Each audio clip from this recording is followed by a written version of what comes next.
Brian, you really went off on all of this. You gave me so much. I'm so excited to turn this into something.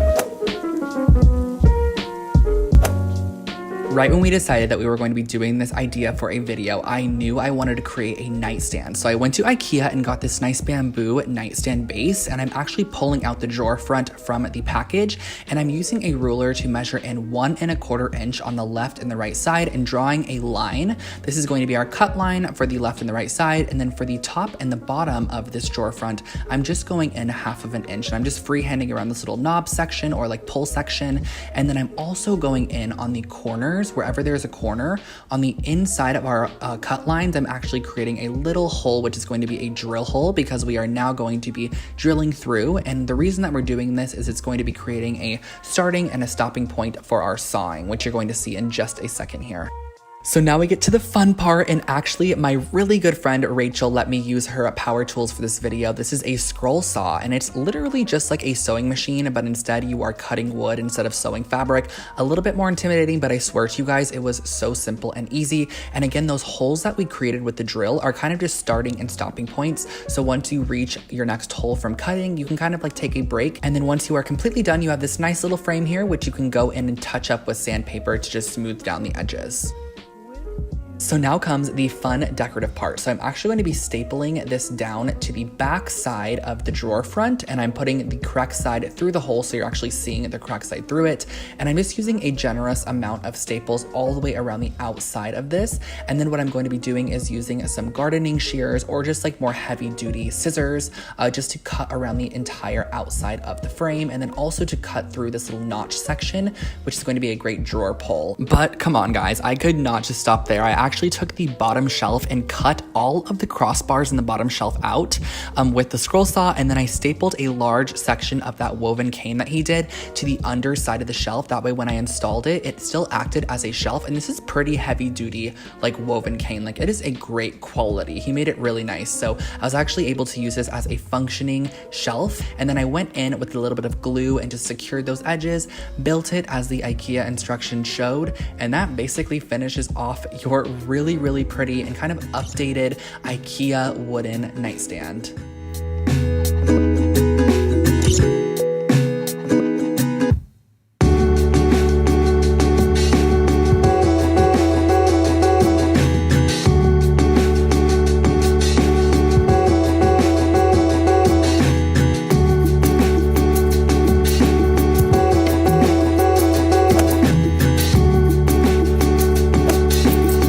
Number 2, I wanted to do something that was still super cute, but also very simple. So Rachel had these wooden coasters in her stash. I believe they're just from like Michael's or Joann's from the raw wood section. And I actually cut a spare piece of that cane material into 3 sections that would easily cover those coasters.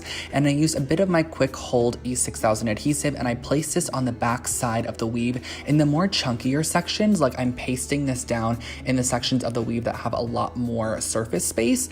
And I'm just placing them on top of the coasters and using a heavy object to just hold this down as they dry for about an hour or so. So once those are completely dry, I actually pulled up the edges on all of them and just made sure that they were completely secured. But don't worry, this is just like a preliminary stage to our actual coaster creation, if you will. So I'm then going and cutting around the edge of the coaster and sanding it down just to make sure that it fit really nicely on top of the coaster. But this is not really super usable at this time because we don't want a lot of water soaking in. So I'm using a hard coat Mod Podge, and I'm doing 2 coats of this to the entire coaster with the hard coat Mod Podge. Let this dry. I wish I filmed this section a little bit better, guys, but it dries completely clear and it just looks amazing, and it gives a nice, hard, solid, durable coat.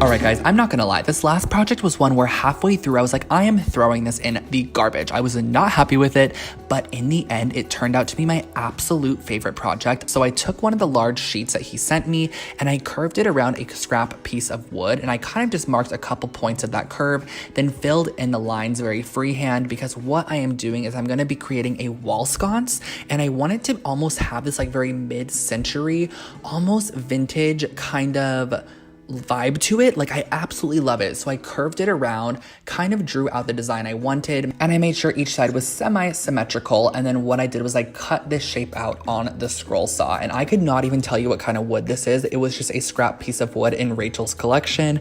I pulled it out. It seemed to work perfect for me. And I cut this out into that kind of half circle, half oval shape. Then what I did was I measured the width of the light that we're using, which is from IKEA. It's one of the Hema light sockets, and I used a large 2-inch wide drill bit to drill out the hole in which our light is going to be going in, because this is going to be the bottom portion of the lamp. So what I'm doing next is I'm measuring the width of the actual bottom portion and then the height of the lamp, and we're going to be cutting.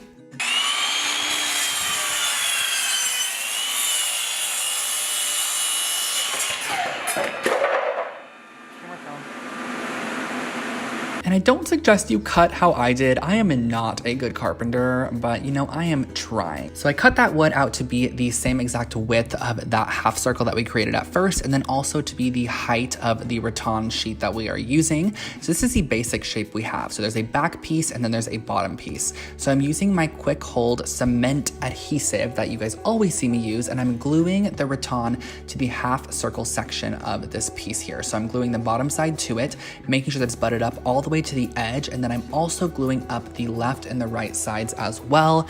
And I actually did go in and use the pin nailer just to pin down a couple of different sections.